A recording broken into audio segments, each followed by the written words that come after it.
भारत के 75वें गणतंत्र दिवस की बहुत बहुत शुभकामना और बधाई। आज के यमुना प्राधिकरण के परिसर में आयोजित इस कार्यक्रम में हमारे साथी एसीओ कपिल सिंह जी, विपिन जैन जी, शैलेंद्र भाटिया जी, शैलेंद्र सिंह, हमारे जीएम फाइनेंस वीरेंद्र सिंह, राजेंद्र भाटी, वंदना जी, जिसका नाम भूल जाएगा क्षमा कर दीजिएगा। ऐसा नहीं कि मेरा प्यार किसी से कम है, मेरा प्यार सबके लिए बराबर है। उसके लिए किसी बैनर की आवश्यकता नहीं है कि फिर भी नाम छूट जाए। नंद किशोर जी, विनय जी, मनीष सिंह, विजय मिश्रा, अजय जी, पंकज जी, स्मिता जी, सामने बैठे हुए मेरे सारे साथी हमारे जीएम AK सिंह साहब, रेशमा जी, रेणुका जी, महरम सिंह साहब, अभी भी बहुत सारे नाम मैं सबको जानता हूँ व्यक्तिगत रूप से। मेरे पुलिस के साथी, मेरे भूतपूर्व सैनिक जो यहाँ साथी बैठे हैं, मेरा स्टाफ, मेरा परिवार और मेरे सारे भाई और जो भी यहाँ आए हुए बच्चे हैं, छोटे हो, उनके अभिभावक, उनके टीचर्स, जो और स्टाफ आया हुआ है, जो और बच्चे आए हुए हैं, सभी को सबसे पहले मैं बधाई देता हूँ गणतंत्र दिवस की और बहुत बहुत मंगल कामना करता हूँ कि इस देश में गणतंत्र हमेशा इसी तरह से बना रहे और जो परिकल्पना हमारे मनीषियों ने की, जो परिकल्पना हमारे स्वतंत्रता सेनानियों ने की, जो समर्पण किया, जो SOP बनाई इंडिपेंडेंस के बाद कि कैसे कोड ऑफ कंडक्ट हो, कैसे आचार संहिता हो, कैसे हम जिएंगे, कैसे चलेंगे, कैसे काम करेंगे, क्या हमारे अधिकार होंगे, क्या हमारी जिम्मेदारियां होंगी, क्या क्या हमको करना पड़ेगा, कैसे करना पड़ेगा, कैसे हमको सबको सामाजिक, आर्थिक और राजनीतिक न्याय दिलाना पड़ेगा, कैसे विचार, व्यक्त और विश्वास, धर्म की स्वतंत्रता कैसे दिलानी पड़ेगी, कैसे सबको अवसर की समानता करानी पड़ेगी, इसकी जो परिकल्पना की गई उसका जो स्वरूप है वो सब कुछ संविधान में निहित है। ऐसे संविधान को भी मैं प्रणाम करता हूँ, उस संविधान सभा को भी प्रणाम करता हूँ, उस संविधान सभा में जो अध्यक्ष थे, जो ड्राफ्टिंग कमेटी के चेयरमैन थे, उनको भी प्रणाम करता हूँ। जितने लोग संविधान सभा के सदस्य थे, उन लोगों की वजह से आज हमारे पास एक लिखित संविधान है जो दुनिया के सर्वश्रेष्ठ संविधानों में से एक है। तो आज गणतंत्र दिवस के अवसर पर हम सबको अपने महापुरुषों, अपने स्वतंत्रता सेनानियों को याद करना चाहिए, उनके प्रति समर्पित होना चाहिए। अब बहुत सारी बातें होंगी, बहुत कुछ कहने के लिए बचा नहीं है। हमारे साथियों ने प्राधिकरण से लेकर के भारत के इतिहास, भूगोल, अंतरिक्ष कुछ छोड़ा नहीं है, नभ, थल, जल सब कुछ हो गया है। तो मैं बहुत थोड़ी सी दो चार बातें आप लोगों से कहूँगा।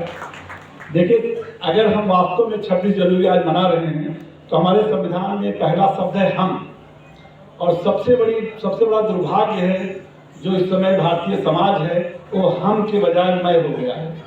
तो मैं, मेरा परिवार, मेरी फाइल, मेरा ऑफिस, मेरा दफ्तर, मेरी बीवी, मेरे बच्चे, उनके कपड़े, इसके सिवा हम कुछ नहीं सोचते हैं। अगर आप लोग यही प्रतिज्ञा कर लें संविधान, भारत के संविधान सभा की प्रतिज्ञा की तरह कि आप लोग मैं छोड़ देंगे और हम करना शुरू कर देंगे इस देश के लिए, इससे बढ़कर के लोकतंत्र के लिए अच्छा और कुछ नहीं होगा।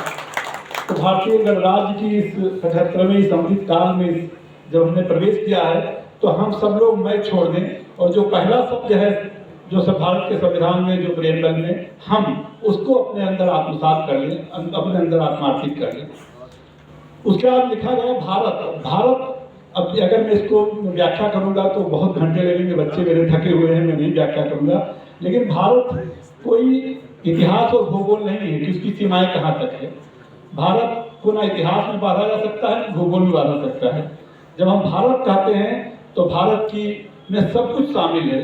भारत की लोक कथाएं, भारत की ऋतुएं, भारत की यात्राएं, भारत के लोग, भारतीय समाज, उनके जीवन शैली, उनका शिष्टाचार, उनके संस्कार, उनका अध्यात्म, उनका धर्म, उनके जीने का ढंग, सब कुछ मिलकर के भारत बनाता है। भारत कोई एक शब्द नहीं है, कोई भूगोल नहीं है कि भारत की सीमाएं यहाँ से यहाँ तक है, और भारत कोई इतिहास भी नहीं है। ये कब कैसे था, चंद्रगुप्त मौर्य के काल में कैसा था, समुद्रगुप्त के काल में कैसा था, कौन कौन आक्रमणकारी आए, भारत उन सबसे परे। हमने कितने को आत्मसात किया, ग्रीक, हूण, कुषाण, जो भी आया भारत में सब समा गया। जो हिंदू कुछ पर्वत पार करके आए सब भारत में हिस्से हो गए। आज तमाम हम लोग जातियों की बात करते हैं, भारत जातियों से परे है। हमारा तो इतना बड़ा वसुधैव कुटुंबकम का हमारा सिद्धांत है कि हम खुद ही अपने आप में भारतीय हैं, यही हमारी जात होनी चाहिए। अगर आज हम यही बात को मान लें कि हम भारतीय हैं और आज से यही हमारा धर्म, यही जाति है, तो गणतंत्र की परिकल्पना पूरी हो जाएगी। देश ही हमारा धर्म है और देश ही हमारी जात है।